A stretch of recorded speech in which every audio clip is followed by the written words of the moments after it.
Hi guys, good morning. How are you all doing? I hope you're all okay. I'm back again today with more info on your health and your food, because that's what we're fighting at the moment. And hopefully, if you've watched my other videos, what we're heading towards is making a plan to escape. So escape from feeling too tired to do anything about your life. Yeah, so we've been looking at getting your health back to being really fit and well and energetic, so that you can actually start making plans about your future. As I've said before, to feel good, you need to have eaten the right sort of food that has helped your body improve and be fit.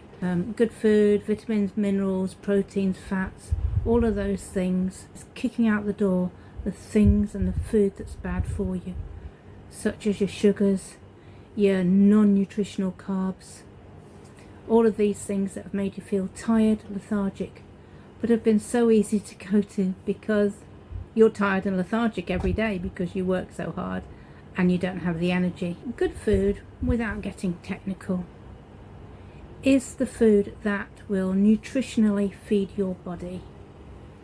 And that means that when you eat it, it's got the fats, the proteins, it's got vitamins, minerals, all these things that help your body and your brain, which is really important, as we've been learning, to work well. So we've learned that buying all these really easy meals, like your microwave meals or your takeaways or your quick sandwiches or wraps or whatever you're getting in the shop to fill you up, are pretty much nutritionally rubbish for you. All of them have processing going on, processing that is not good for your body, because these are added things that your body has to deal with, and therefore it can't work at its maximum. So just to remind you what good food is, I have got loads of pictures here about the foods that are good for you. I know that there are probably vegans who might be watching this and vegetarians, so I know that there are some things that you're just not going to be able to touch, but I'm going to put on here as much information as I can about the foods that are good for you, and I'll give you the information about the foods that are bad for you, and then those of you who are vegans or vegetarians who can't touch certain foods can go into the internet and find out what foods they can have. So the first thing to do is to plan from the foods that are good for you how you're going to cook it and how you're going to prepare it for the week, so that all you're going to be eating is good food. Foods like chicken and beef, free range if possible, lentils, nuts, fruit, veg, all of these are good for you. Refined sugar is not good for your body. Okay, so moving on from my rant. So all these things, your meat, your nuts, your veggies, the fats, anything with protein in, anything obviously with vitamins and minerals in, your body's going to love, because it needs all of that stuff. Let me remind you why buying ready meals and takeaways are bad for you. Most of the items that you see in here, this picture here, are full of sugar. You've got your chocolate, your wine, your pastries, your takeaway. All of these are full of sugar, and a lot of them are ultra processed. Your takeaway will be, and your pastries will be. And so will your cakes. They've got loads of added stuff to stay on the shelves longer. So read the labels. But apart from that, they've got the sugar in that's so bad for your body. Ready meals are another area where, if you look at the labels, they are what is called ultra processed. It's preservative, it's colouring, it's all sorts of things that your body has to deal with before it can even think about looking after you. The only thing these types of foods do is fill you up in the moment. So you're starving hungry, you grab something like a hot dog or a sausage roll or something, or a cake, because you're hungry. So for a little while you feel nice and happy, you're full up, you've had something to eat. An hour down the road you are going to be tired again, and you're going to get the brain fuzz back. So these are not good for you. Why no carbs, you say?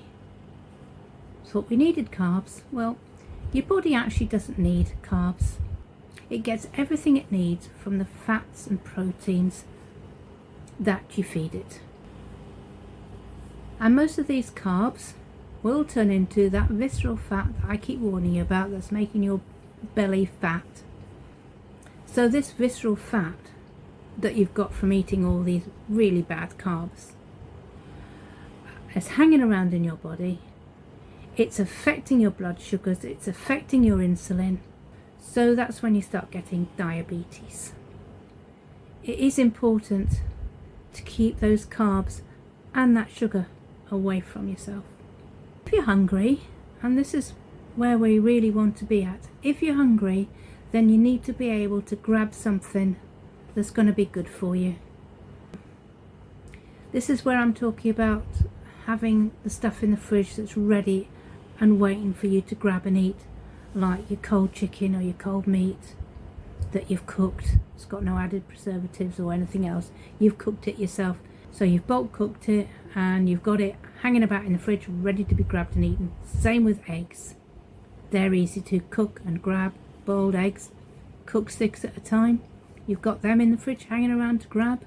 You can mix that up with some mayonnaise or avocado. There's so many ways that you can make snacks to eat and even food to eat that you could just grab and fill you up. And this will actually help down the line when you're getting home from work and you're tired, because you'll be able to grab a snack first, not feel so hungry, and then spend time making that meal that's going to be your dinner, that's going to be good for you. And if you get home tired and you just want to grab that microwave meal, well, just grab the good snack first that you've made and then have something else that's not quite so processed, if you've got to do that. So something like baked beans on toast. As we sit around so much in our jobs, but we don't use the energy and we don't use the food up that we put in our bodies. We need to start thinking about filling ourselves up for the night, for the day, with good food that'll get you through, that's good for your body. Your body's going to love it. Put some exercise in. Hey presto, there you are, fit and well and ready to start thinking about what you're going to do next. So let's have a quick look at how you can prepare your meal for the week. Most of us have a fridge and a freezer, and if you haven't got many containers or any containers or plastic freezer bags or these little plastic bags or these little plastic bags that you can put food into, if you haven't got some of them, just go out and buy them, because you know they're going to be what you're going to be putting in your fridge that you want to be grabbing when you get home or before you go to work to put in your lunchbox. Now, it's very little labour to get some chicken, put it on a baking tray, shove it in the oven and cook it.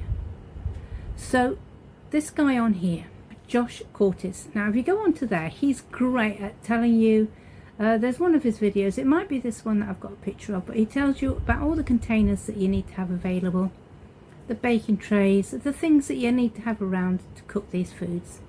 And then he shows you how to do it as well. You know, he's really clever and really knows his stuff. So he's worth watching to learn how to bulk cook, bulk fridge and bulk freeze. And this is especially true for any of you blokes living on your own, because I know you probably hate cooking. A lot of you do. I know there are some budding chefs out there, but actually it's probably the same for us women, but we just get on with it, I think.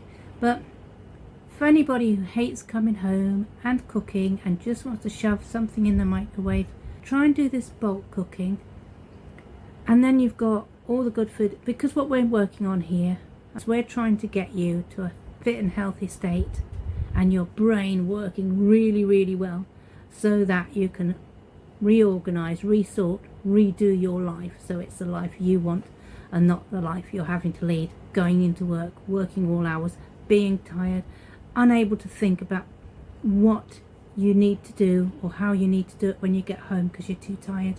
And we need to beat all of that, and we need to get back to our future. Back to the Future, that's a good film. So I know there's loads of you on here who are just waiting for me to cook stuff for you. Well, This is not what this video is about, okay? So there's no point glaring at me saying, show me, show me. There are loads of brilliant tutors, and I'll show you pictures in videos about who I like and who I think are good at things. So there are loads of them who can teach you how to cook properly. Yeah. So what I'm doing is, I'm not teaching you how to cook. I'm just teaching you how to get your brain and your body fit and well, so that it can get you your proper future. This is our fight here on this channel. Life Matters 24/7 is about getting you back to fitness, back to health, coping with everyday struggles, coping with life. That's what we're about. So moving on. And there are loads of cooks on the YouTube channel who are really good at what they do. They show you how to cook, how to freeze, how to put things in containers, how long you can keep them, what you can mix them with, all sorts of things. There's all sorts of ideas there. So the thing is, I think when you've got a moment to put into your plan, to sit down and find people on YouTube that you like. So troll through the cooking channels or whatever. Make a list. I've said about putting a playlist on your channel that you have, which is your viewing channel. Put it on there, have a playlist of your favourite recipes and cooks or whatever that will help you to get prepared. So on here again I've got Josh Cortis. He's only a new find actually, so he's quite interesting and tried and tested. I've had around for ages because I bought an Instapot, and I was going to buy an air fryer but I didn't get around to getting that, but I have got my Instapot and I needed to know how to use it. So I found Tried and Tested, and she showed me how to use it and put recipes in and make stuff, and I've liked using her. So, and she's very down to earth and tells you all sorts of things that are really helpful. So two good people there to follow. And you can see on this page here that I've actually put a vegan lady on, so for all you vegans out there, I have tried to think of you as well. So like you, I was, until I retired recently, working very, very hard in my own businesses. I did learn from running my own businesses, which just seemed to be 24 hours a day anyway, that if you didn't eat properly, you got tired, and I didn't eat properly. I always loved my glass of wine when I got home at night. I was always shoving things in the microwave, buying quick stuff out of the supermarket, cooking it in the microwave. Just didn't think about my health at all. And my health got to right to the edge of diabetes when I realised that I had to do something quickly before I went over the edge and was going down the doctors and finding myself on prescription tablets and all sorts of things. There was no way I was going to do that. Your body is your temple, and you should look after it, because if you look after it, you don't need to go to the doctors to get prescriptions, and you can be fit and well, and you can start your own business, and you can have your own future. So there's my little mummy nag there. So what do I eat? Well, I started on the keto diet when I had the diabetes, when I was pre-diabetic, and I had high blood pressure, and I had health issues. I was tired, I was lethargic, I was fat.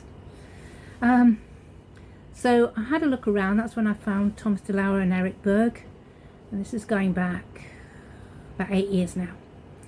And I found them, so I went on the keto diet, and I just started cooking my meals, making my curries. I did like making curries, so I was doing that. Nowadays I am 90% meat free. I do like my meat, but I have thought about what I feel about what we're doing to the animals, so I have a concern about that. So I do eat some meat.